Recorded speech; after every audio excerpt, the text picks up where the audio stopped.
Pensem em um rio. O rio traz a vida. Quando os portugueses chegavam em algum lugar, eles escolhiam lugares que tinham um rio perto para construir suas cidades, para que as pessoas pudessem beber, alimentar os animais e irrigar as plantações. Este rio nasce tímido nas montanhas e sai percorrendo caminhos longos, vastos. Estes rios superam obstáculos, curva após curva, até que finalmente deságua no mar. O rio tem um destino e uma função. A vida de Nossa Senhora é como um grande rio. Ela correu toda a história da salvação, como esse rio sereno e fiel. Ela trouxe-nos a vida, não a vida que acaba, mas a vida eterna. O próprio Deus feito homem. E hoje a igreja celebra que esta Virgem deságua plenamente no mar da glória de Deus, transfigurada pelo Espírito Santo, inteiramente acolhida nos braços do Pai. No fim de sua peregrinação terrena, ela é levada ao céu em corpo e alma. Esta é a fé da igreja, o dogma que hoje celebramos. Para compreendermos bem o mistério deste dia, São Paulo nos dá de cara a chave de leitura que sintetiza de modo claro esta nossa fé.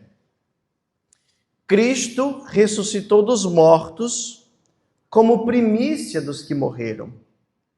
O que significa isto? Primícias. Significa, na tradição bíblica, aqueles primeiros frutos que eram colhidos de uma colheita. Então, Jesus é a primeira colheita da ressurreição. O seu corpo é levado à glória. Ele é a causa e o modelo da nossa própria vitória sobre a morte. Ele realiza a promessa. E Nossa Senhora é o cumprimento desta promessa. Se por um homem, Adão, veio a morte, veio o peso da nossa fragilidade humana, é por um homem inteiro, como a gente, que vem a salvação. Que nasce em Cristo não está mais destinado a um poço de terra onde acaba tudo. Quem nasce em Cristo não está mais destinado ao aniquilamento. Logo após a morte, a nossa alma agora é destinada ao encontro, a uma presença com Deus. Mas no final dos tempos, diz a nossa fé, toda a criação vai ser renovada. E neste dia, nós ressuscitaremos com o nosso corpo. Essa é uma promessa feita para nós. Essa é uma promessa que nós esperamos. Porque a ressurreição de Cristo é a razão da nossa esperança. Nós seremos completamente conformados a Cristo. Nós participaremos plenamente daquilo que agora aqui realizamos, que aqui nós recebemos e comungamos do seu próprio corpo. A igreja sempre creu, desde o início, nunca houve dúvidas, sempre creu com amor e veneração, que a Virgem Maria entrou plenamente na glória do céu, com todo o seu ser. Diferente de nós que vamos esperar um dia, ela já entrou naquele mesmo dia de corpo e alma no céu. Aquilo que para nós é uma promessa lá para o fim dos tempos, para a Mãe de Deus já é uma realidade presente. Por isso esta alegria, Por isto o branco, por isto toda essa joia, porque a mãe de Deus, a nossa mãe, já habita o reino dos céus. Como nos diz o Apocalipse, ela já está no céu. É uma mulher vestida de sol, tendo a lua debaixo dos pés e na cabeça uma coroa de 12 estrelas. Ela foi coroada, rainha do céu e da terra. Tem a lua debaixo dos pés porque ela está acima de todas as intempéries e acontecimentos do mundo. Ela é a primeira filha de Sião, que agora nos recebe de braços abertos. Para a nossa humanidade, isso também é um consolo. Uma mãe que conhece a gente, carne da nossa carne, sangue do nosso sangue, coração do nosso coração, que pisou este chão, que sofreu as amarguras desta vida, que fugiu com seu filho para o Egito, que passou necessidade desde o parto até o último momento, que viu seu filho morrer pregado na cruz, que sentiu a solidão do sepulcro, que chorou o nosso choro e o nosso pranto. Ela agora nos espera como grande advogada nossa, assim como rezamos na Ave Maria todos os dias. Quando era criança, eu sempre tive uma grande afeição pela oração da Ave Maria. E eu venho do Nordeste, para o povo nordestino, isso está entranhado na nossa cultura. Sabe você todos os dias escutar aquela Ave Maria sertaneja, né? Na voz do saudoso Luiz Gonzaga. Quando batem às 6 horas, de joelhos sobre o chão, o sertanejo reza a sua oração. Ave Maria, Mãe de Deus, Jesus, nos dê força e coragem para carregar a nossa cruz. E a gente se recorda ainda, como nos fala tão bem a tradição popular, daquela advogada nossa, aquela que advogou nos escritos de Ariano Suassuna, pelo Chicó e o João Grilo, e que lá no alto da Compadecida pede e atende à prece de cada Ave Maria. Intercedo por estes meus filhos, que não tem ninguém por eles, porque assim eles impediram que os guarde na hora da morte. Esta é a Virgem que hoje celebramos. A festa de hoje se desdobra em 3 dimensões extremamente profundas. Primeiro, é uma festa que glorifica a Cristo. Ele é o primeiro a ir para o céu. Ele é o primeiro a abrir-nos as portas do paraíso que ainda não existiam.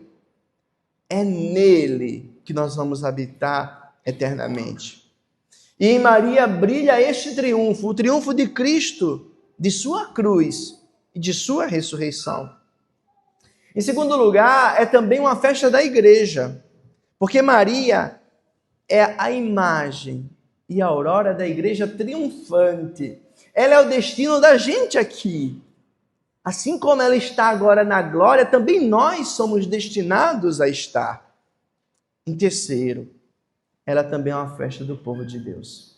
Não é à toa que antes de ser aclamada por dogma, ela já era aclamada popularmente por todo mundo. Ela é a Senhora do céu. A Assunção de Maria diz respeito, portanto, à nossa vida diária como filhos. Ela revela o valor incomensurável que tem a vida humana. Não é algo que passa, não é algo que acaba, mas é algo que é destinado à glória e não a uma sepultura fria. E aqui nós tocamos em um ponto que é urgente, ao mesmo tempo central para a nossa vida diária. A festa de hoje é um forte resgate à dignidade do nosso próprio corpo. Todos os domingos, depois da homilia, a gente fica de pé e proclama com toda a firmeza: eu creio na ressurreição da carne, eu creio na vida eterna. Mas às vezes a gente não percebe, a profundidade desta afirmação.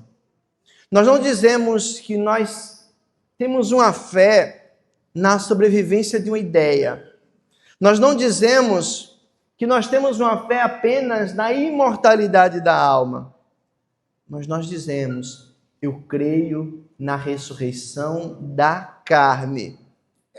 Ou seja, o nosso corpo, com a sua história, com o seu rosto, com os seus gestos, ele foi feito e destinado para a glória eterna. Não há parte de nós que vai se salvar, mas é a pessoa inteira que é destinada à glória. Então este corpo aqui não pode ser colocado de lado. Tudo é destinado ao céu. O mundo atual muitas vezes divide a vida em dois extremos que em alguns momentos se transformam até em extremos opostos. Por um lado, existe uma cultura narcisista. Nunca se cuidou tanto do corpo quanto hoje. São tantos produtos, são tantas estruturas, são tantos mercados, que a gente pode dizer que a gente vive o tempo do auge do corpo. As pessoas querem se imortalizar, querem dar aquilo que é destinado de certo e justo ao seu corpo por sua criação, mas esquecem de Deus. Ao mesmo tempo, por outro lado, existe um desprezo e um descarte ao corpo. Este corpo, que agora é o produto de tantas coisas, ele é entregue aos vícios, é entregue aos abusos, é entregue à imoralidade. Até mesmo nos círculos religiosos, se profana o corpo com a seguinte expressão. Quem nunca ouviu dizer? O que vale é a alma, isso aqui tudo vai virar pó. Vejam, isso vai passando de ouvido a ouvido, de boca em boca, como se fosse uma verdade. E aqui eu quero dizer a vocês com todas as letras, tanto uma como outra posição não faz parte da nossa fé. Nós não cremos somente que a alma vai ser eterna. Nós cremos que este corpo será ressuscitado pelo Senhor e irá também para a eternidade. Esta é a fé da igreja. Não é uma parte dele. Este corpo não vai voltar num ciclo vicioso, tentando se purificar ou ser um ser de luz. Não. Isso não faz parte da nossa fé. Nós cremos na ressurreição da carne e na vida eterna, que acontecerá depois da morte. E essa morte nós só fazemos uma vez. Este encontro com o Senhor será definitivo. Não existe retorno, não existe manobra nem artifício, não existe outra vida, mas é um outro lado desta mesma vida, que é uma consequência do modo como nós vivemos aqui. Não amanhã, não ontem, mas agora.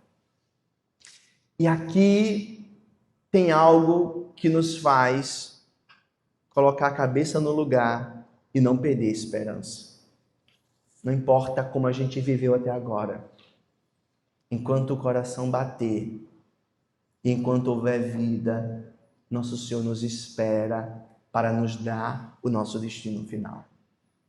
Enquanto nós tivermos esperança e os olhos fixos nele, ele quer nos dar a salvação. Agora é preciso ter vergonha na cara. É preciso coragem, enfrentar tudo para esperar a nossa morte com serenidade e felicidade. O próprio Deus assumiu o nosso corpo. Vendem-se por aí a ideia de que a religião odeia o corpo, de que o corpo é uma coisa que deve ser jogado ao acaso. Mas não, isso não tem nada a ver com a fé cristã. A fé cristã é a religião do corpo. O próprio Deus quis ter um para mostrar a dignidade deste corpo. Este Deus trabalhou com mãos humanas. Ele chorou com olhos humanos. Ele caminhou com pés humanos e ressuscitou corporalmente. Ele fez isso para nos elevar àquilo que Ele é. Agora tem um homem inteiro no seio da Trindade. E assim, como Ele fez com sua mãe, Ele fará com todos nós. Quando a gente olha para Nossa Senhora, a gente vê um rosto único e belíssimo. Ele ultrapassa qualquer representação possível. É tão bonitinho quando a gente escuta, por exemplo, testemunhos das crianças de Fátima. Eles dizem que aquela imagem que a gente fica estupefato, né, de tão bela, eles dizem que aquilo não chega aos pés do que é a Virgem Santíssima. Ou seja, não tem representação possível de tão belo que é este rosto que vislumbrou e que tocou o céu. No entanto, este rosto é ao mesmo tempo familiar, porque na sua humanidade santa, pela graça de Deus, esta humanidade de Maria também é a nossa humanidade. Lá também estamos nós, naquele rosto, naqueles traços, naquela idade, também naquele sofrimento. É ali em Maria que nós somos chamados a viver na plenitude da vida. E Maria também, ela olha por nós e nos diz: filho, também você é destinado a esta glória. Assim seja. Amém.